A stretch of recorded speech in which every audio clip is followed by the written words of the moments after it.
하나님을 기뻐하는 것이 우리의 피난처라는 제목으로 함께 하나님의 말씀을 나누도록 하겠습니다. 저녁 식사를 하기 위하여 식당에 방문을 했습니다. 굉장히 사람들이 많았고 바쁜 식당이었습니다. 저희를 섬겨주던 한 남자 청년이 있었습니다. 그 청년은 너무나도 밝은 얼굴로 미소를 띠며 섬기고 있었습니다. 너무나도 바쁘고 분주하게 운영되어지고 있는 그 식당에서 그 청년은 계속해서 미소를 머금고 일을 하고 있었습니다. 계산을 할 때에서도 식사에 만족하셨나요? 라고 질문을 던지며 미소를 끝까지 유지했습니다. 그 청년의 모습을 보면서 무엇이 이 청년을 이토록 기쁘게 할까 생각해 보았습니다. 너무나도 바쁘고 해야 할 일들이 많을 때에 잠깐은 웃을 수 있지만 점점 그 웃음이 사라지는 것이 자연스러운 모습 아닐까요? 우리에게 기쁨이 있으십니까? 예수님을 믿는 사람들에게 반드시 있어야 하는 것 중에 하나가 기쁨입니다. 우리는 감사할 수 있습니다. 그런데 우리 마음에 기쁨이 없을 수도 있습니다. 오늘 말씀을 통해서 우리 마음 가운데 두어진 그 하나님의 기쁨이 회복되어지는 시간이 되기를 원합니다. 그리고 그 기쁨을 왜 회복해야 하는지, 그리고 그 기쁨이 주는 유익이 무엇인지 말씀을 통해서 함께 나누기를 원합니다. 천사들은 예수님의 탄생을 목자들에게 전했습니다. 그리고 이것은 좋은 소식이라고 전했습니다. 이 소식을 들은 모든 사람들의 마음에 큰 기쁨을 가져다 줍니다. 누가복음 2장 10절입니다. 천사가 이르되 무수하지 말라. 보라, 내가 온 백성에게 미칠 큰 기쁨의 좋은 소식을 너희에게 전하노라. 예수님이 이 땅에 오신 사실은 너무나도 큰 기쁨의 소식입니다. 그렇기 때문에 예수 그리스도를 믿는 우리 모두에게는 이 큰 기쁨이 있어야만 합니다. 그렇다면 누가 이 기쁨을 소유할 수 있습니까? 누가복음 2장 14절입니다. 지극히 높은 곳에서는 하나님께 영광이요, 땅에서는 하나님이 기뻐하시는 사람들 중에 평안하다 하니라. 예수 그리스도가 이 땅에 오신 사실은 변하지 않습니다. 그리고 대부분의 사람들은 그 사실을 알고 있습니다. 그러나 그 큰 기쁨의 소식을 누리고 소유할 수 있는 사람은 하나님이 기뻐하심을 입은 사람들입니다. 이것을 조금 더 쉽게 표현하면 하나님의 은총, 하나님의 호의, 하나님의 택하심을 받은 사람들만 이 기쁨을 소유할 수 있습니다. 새 찬송가 442장 저 장미꽃 위에 이슬이라는 찬양이 있습니다. 그 찬양의 후렴이 이렇게 고백되어집니다. 주님 나와 동행을 하면서 나를 친구 삼으셨네. 우리 서로 받은 그 기쁨은 알 사람이 없도다. 하나님과 함께 교제하며 누리는 그 기쁨은 그것을 맛본 사람들, 그것을 경험한 사람들만 알 수 있습니다. 세상이 알 수도 없고 세상이 소유할 수도 없는 기쁨을 누리고 계십니까? 어떻게 해야 이 기쁨을 소유할 수 있을까요? 그리고 이 기쁨은 우리의 삶에 어떠한 영향을 미칠까요? 에스라와 느헤미야 그리고 제사장들이 이스라엘 백성들에게 하나님의 말씀을 낭독하고 그 뜻을 전했습니다. 그때에 이스라엘 백성들은 같은 말씀을 들었지만 두 번에 걸쳐서 하나님의 말씀을 이해했습니다. 8절입니다. 하나님의 율법책을 낭독하고 그 뜻을 해석하여 백성에게 그 낭독하는 것을 다 깨닫게 하니. 이스라엘 백성들의 첫 번째 깨달음입니다. 12절입니다. 그들이 그 읽어 들려준 말을 밝히 알미라. 이스라엘 백성들의 두 번째 깨달음입니다. 이스라엘 백성들은 두 번에 걸쳐서 하나님의 말씀을 듣고 이해했습니다. 그러나 같은 말씀을 들었지만 이스라엘 백성들의 반응은 달랐습니다. 9절입니다. 백성이 율법의 말씀을 듣고 다 우는지라. 첫 번째 하나님의 말씀을 들었을 때에 이스라엘 백성들의 반응은 슬픔과 애통이었습니다. 오늘 본문은 이스라엘 성벽이 52일 만에 재건되고 함께 모여서 하나님 앞에 예배하는 것을 기록하고 있습니다. 성벽이 완성되었을 때에 이스라엘 백성들은 회상하기 시작했습니다. 왜 우리가 바벨론으로부터 멸망당할 수밖에 없었을까? 왜 우리가 소중하게 생각하는 예루살렘 성전이 회파되고 성벽이 무너져 내릴 수밖에 없었을까? 그 모습을 보면서 자신들의 죄악들, 자신들의 연약함과 부족함을 보기 시작했습니다. 그리고 그것에 대한 하나님의 심판을 깨닫기 시작했습니다. 그래서 이스라엘 백성들은 슬퍼하고 근심하기 시작했습니다. 이 모습을 본 에스라와 느헤미야 그리고 제사장들은 이렇게 반응합니다. 9절입니다. 슬퍼하지 말며 울지 말라 하고. 10절입니다. 근심하지 말라. 11절입니다. 조용하고 근심하지 말라 하니. 이스라엘 백성들이 슬픔과 애통함 가운데 있었습니다. 그 모습을 보고 그들은 너희는 근심하지 말고 슬퍼하지 말고 애통해하지 말라고 말씀하고 있습니다. 왜 그들이 이스라엘 백성들을 향하여 너희의 울음을 멈추고 슬픔을 멈추라고 말했을까요? 동일하게 세 번에 걸쳐서 같은 말씀을 하고 있습니다. 9절입니다. 오늘은 너희 하나님 여호와의 성일이니. 10절입니다.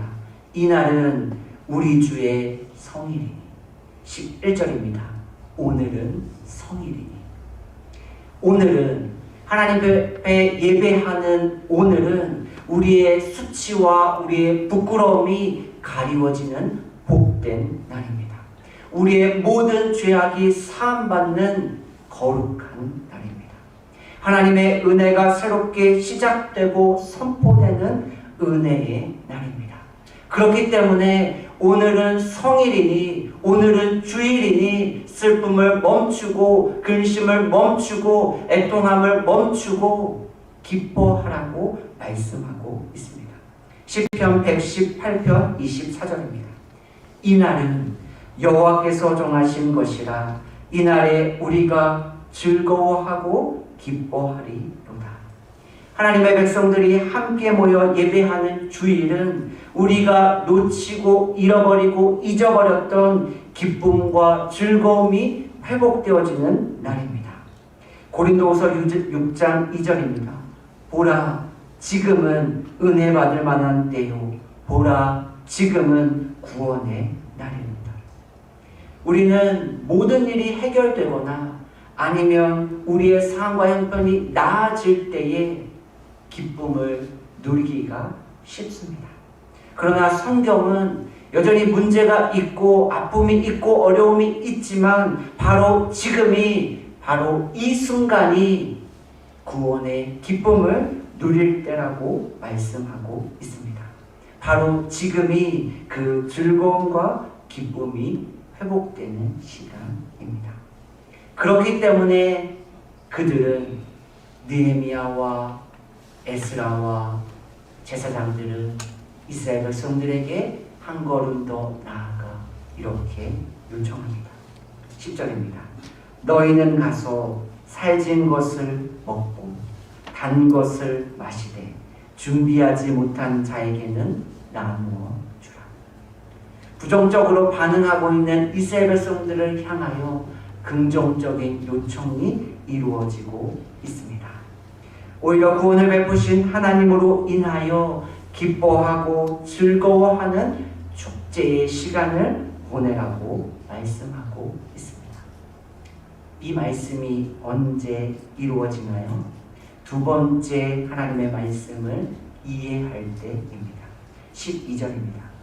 모든 백성이 곧 가서 먹고 마시며 나누어 주고 크게 즐거워하니 이는 그들이 그 읽어 들려준 말을 밝히 알니라. 대부분의 그리스도인들이 첫 번째 부분에 머물러 있습니다. 저도 마찬가지입니다. 하나님의 말씀에 비추어 우리의 연약함을 발견하고 우리의 부족함을 발견합니다. 그것으로 인하여 하나님 앞에 애통해하며 슬퍼합니다. 그러나 성경은 거기서 멈추면 안 된다고 말씀하고 있습니다.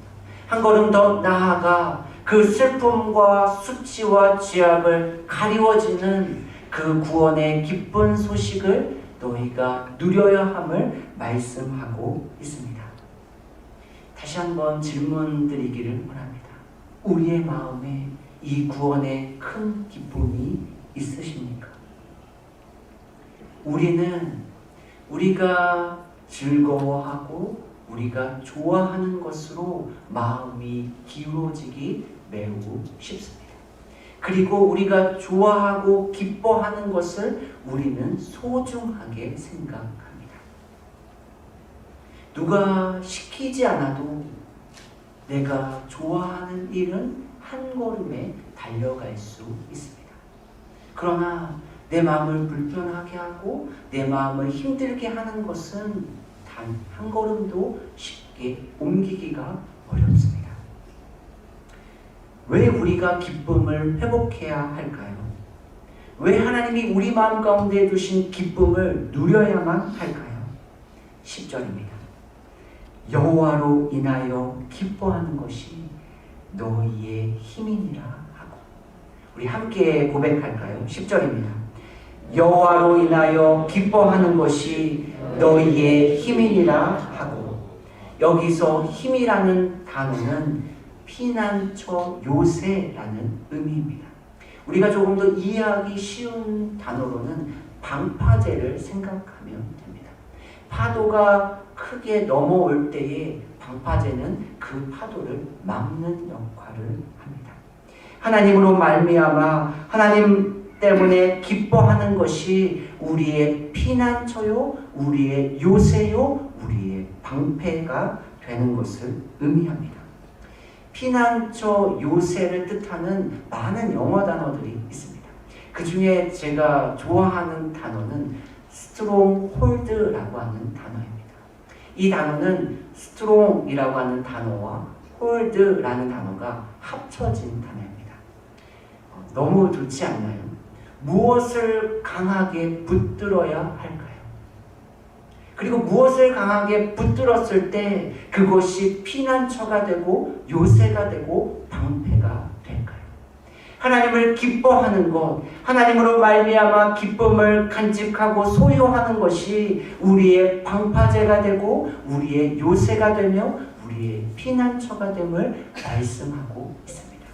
하나님의 기쁨이 우리 마음 가운데 채워질 때에 끝까지 믿음을 지킬 수 있는 힘이 바로 그 기쁨에서 시작됨을 말씀하고 있습니다. 누구보다 하나님을 사랑하고 누구보다 하나님의 기쁨을 소유했던 다윗은 시편에서 이렇게 고백합니다. 시편 18편 2절입니다. 여호와는 나의 반석이시오 나의 요새시오 나를 건지시는 이시오 나의 하나님이시오 내가 그 안에 피할 나의 바위시요 나의 방패시요 나의 구원의 뿌리시요 나의 산성이시로다. 죄와 죄책감, 근심과 슬픔 가운데 계십니까? 여전히 해결되지 않은 문제 가운데 계십니까? 하나님을 기뻐하십시오. 하나님 안에 있는 기쁨을 찾으십시오. 왜냐하면 하나님을 기뻐하는 것이 우리의 피난처가 되기 때문입니다. 우리가 함께 찬양했던 가사를 다시 한번 나누기를 원합니다. 나의 피난처 예수, 나의 피난처 예수 의지해요. 나의 가는 길에 거센 바람 몰아쳐와도 나의 피난처 예수 의지해요. 나는 영원히 주님 사랑해요. 세상 어떤 것도 나의 사랑 끊을 수 없네. 나는 영원히 주님 사랑해요. 아바 아버지 나를 사랑하시니 나의 모든 것 주께 드려요. 아바 아버지 내가 여기 있으니 주님의 영광과 주님의 나라와 주님의 교회를 위하여 써주세요. 2024년도 우리 교회의 표어가 우리의 피난처 되시는 하나님을 기뻐하라입니다. 우리 모두 올 한 해 하나님을 기뻐하는 저와 여러분들의 삶이 되시기를 바랍니다. 하나님이 우리 마음 가운데 두어주신 그 기쁨을 찾는 복된 한 해가 되시기를 원합니다. 그래서 하나님을 기뻐함으로 우리의 피난처 되시는 예수님의 은혜를 누리며 살아가는 한 해가 되시기를 예수님의 이름으로 축복합니다. 네, 함께 기도하겠습니다. 하나님께서 영원한 기쁨을 우리의 마음 가운데 주셨습니다. 잠깐 있다 사라지는 그 기쁨에 목말라 하는 자가 아니라 그 기쁨을 쫓아서 살아가는 자가 아니라 우리의 마음에 두신 그 기쁨이 발견되어지는 그 기쁨을 찾는 우리 모두가 될 수 있도록 은혜 베풀어 주옵소서. 그리하여 하나님을 기뻐하는 것이 우리의 피난처됨을 고백하며 맛보며 경험하는 복된 2024년이 되도록 주께서 축복하여 주옵소서. 감사드리며 예수님의 이름으로 기도합니다. 아멘.